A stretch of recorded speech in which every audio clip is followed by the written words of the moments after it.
Sri R.M. Jain Group of Schools, we welcome you to our online learning initiative, Ekalaiva. Sri Gurubhyo Namaha. Welcome children. I am very happy to see you all after a long vacation. Now you have come to your new class from 4th standard to 5th standard. You are going to learn new lessons and poems in your English class. Today, I am going to take a poem from Rain Tree English course book. The name of the poem is The Fly, written by Walter Delamere, page number 22. Before going into the poem, children, I want to ask you a question. Name some insects you have seen in and around your house. Children, you might have seen ants, bugs, housefly, cranefly, etc. Isn't it? Suppose if an ant come and sit on you, what it would think about you? It would think that you are the monster. For a small insect, if it sits on any object, how that thing would look like to that small insect? Now here in this poem, the poet is describing about how things would look like to a small fly. Children, now I will read the poem. You have to keep your finger on the word. Then only you will understand how to pronounce the word. Okay. The fly. How large unto the tiny fly must little things appear. A rosebud like a feather bed, its prickle like a spear. A dewdrop like a looking glass, a hair like golden wire. The smallest grain of mustard seed as fierce as coals of fire.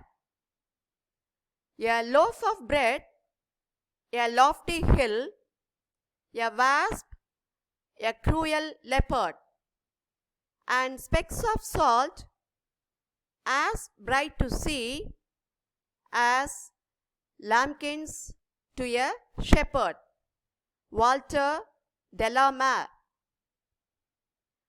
Now I will read out about the poet. Walter Delamere was a British poet, short story writer and novelist. He often wrote under the pen name Walter Ramel. Many of his poems and stories were written for children. He received several awards for his literary works. This poem is from the collection Songs of Childhood. In this poem, the speaker thinks about how things that are small to us would look enormous to a fly. He uses different imagery to explain how everything would look different, bigger, brighter, or frightening to the tiny creature. Children, now I will read the first stanza and then I will explain. How large unto the tiny fly must little things appear.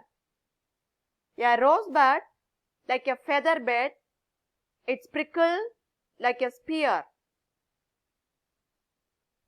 Tiny fly means a small fly. For a small fly, how the little things will appear? the poet says that for a small fly, even small things looks very large. The poet compares rosebud to a feather bed. Feather bed because the petals of the rosebud will be soft to touch.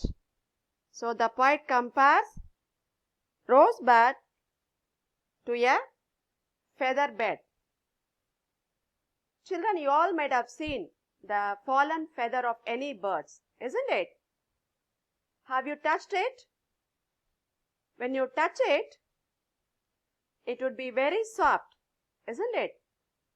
That's why the poet compares rosebud to a feather bed. It's prickle like a spear. Prickle means thorn. Children, you can see in the picture.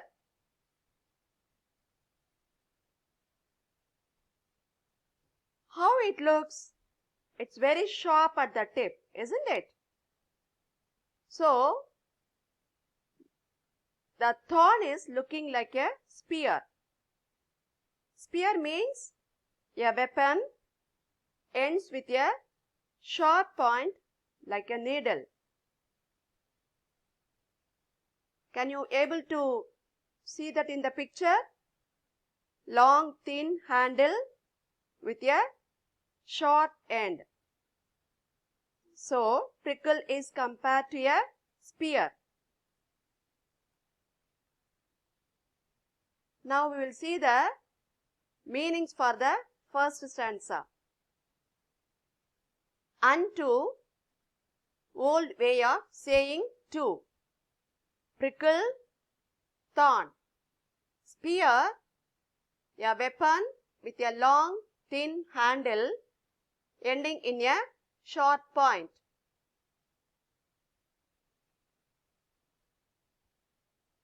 Rhyming words appear, spear.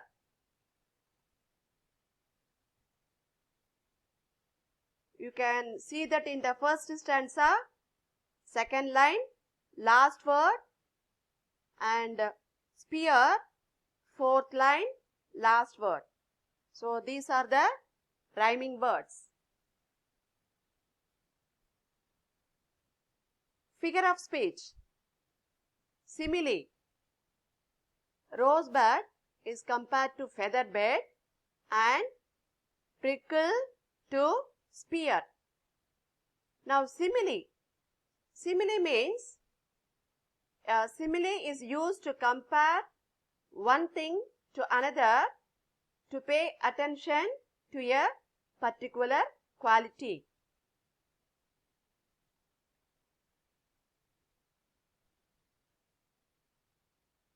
Now here rosebud is compared to a feather bed, feather, and prickle is compared to a spear. Children, I told you what is simile. Simile means compare one thing to another to pay attention to a particular quality, isn't it? Now here, what is that quality? We have to note its smoothness.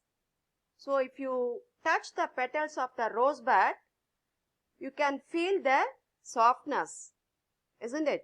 So here, the poet compares rosebud to a feather bed. So the softness you can understand. If you touch a feather, that also will be very, very soft.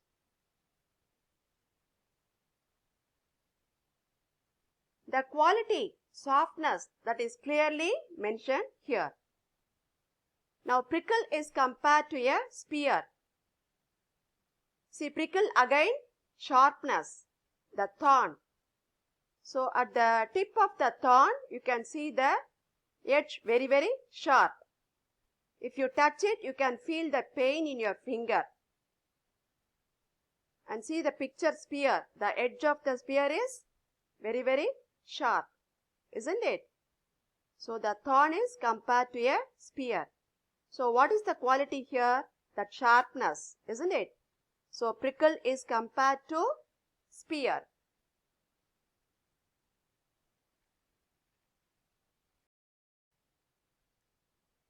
Children, you have learned the first stanza. Now we are going to learn the second stanza. I will first read the poem. You have to keep your finger on the word. A dewdrop like a looking glass, a hair like golden wire, the smallest grain of mustard seed as fierce as coals of fire. Dewdrop.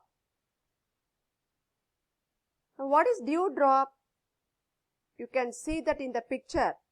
At the tip of the grass, a small water drop. You can see these water drops after the rain or during the winter season. The fly can see itself in any dewdrop.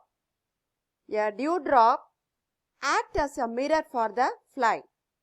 That's why the poet compares dewdrop to a mirror. A hair like golden wire. So hair is compared to golden wire.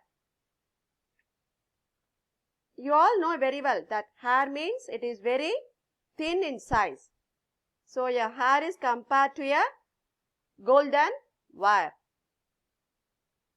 The smallest grain of mustard seed as fierce as coals of fire. You all know very well, children, what is mustard, isn't it? In Tamil it is kadugu. Mustard itself is a very, very small seed. But for a small fly, mustard seed looks more dangerous like coals of fire. You can see that in that picture also. Coals of fire means a burning piece of coal.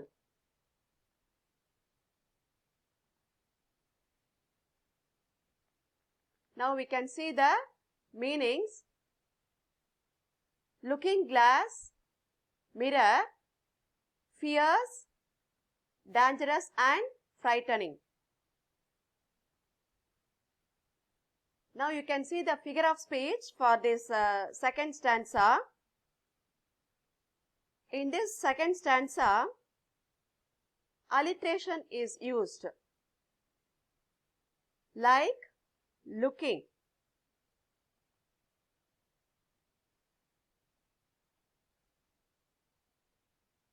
You can see that in the second stanza, first line, like, looking.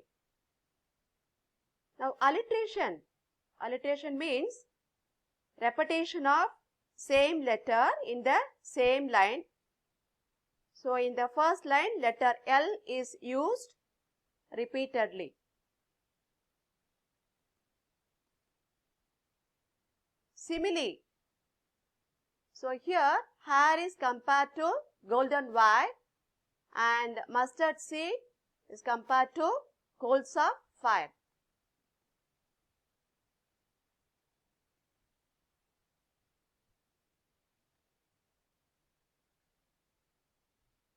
Now in the simile, the words used to compare are like, as.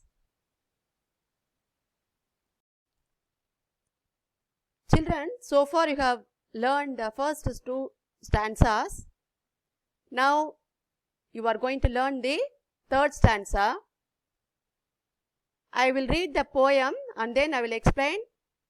Children, you have to keep your finger on the word.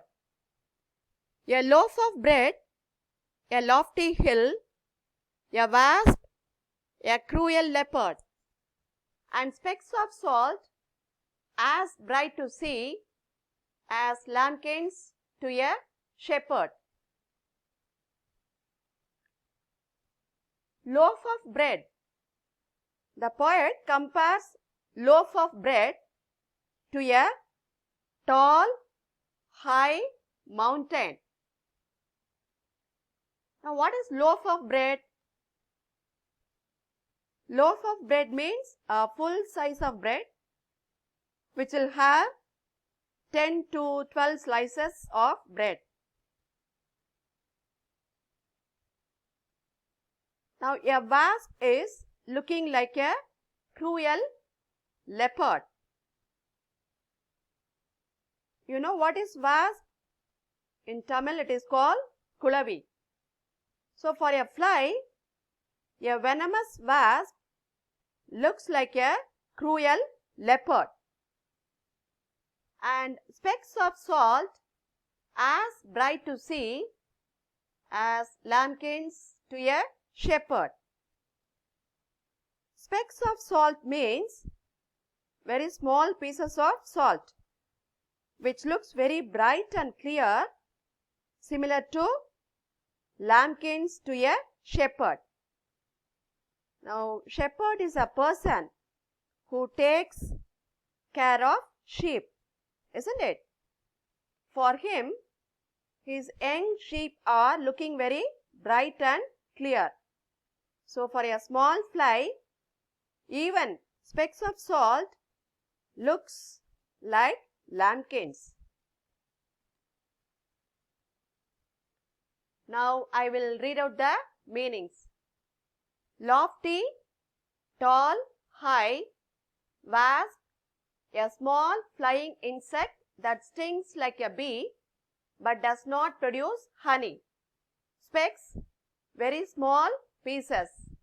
Lambkins, small lambs. Now, figure of speech, alliteration, loaf, lofty.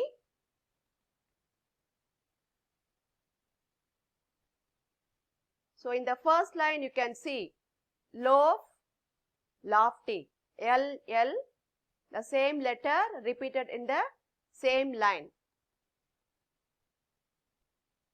Simile, loaf of bread to a lofty hill, wasp to a cruel leopard, specks of salt to lambkins.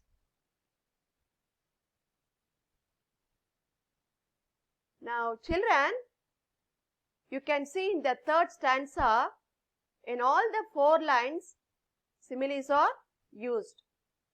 Loaf of bread to a lofty hill, wasp to a cruel leopard, specks of salt to lambkins.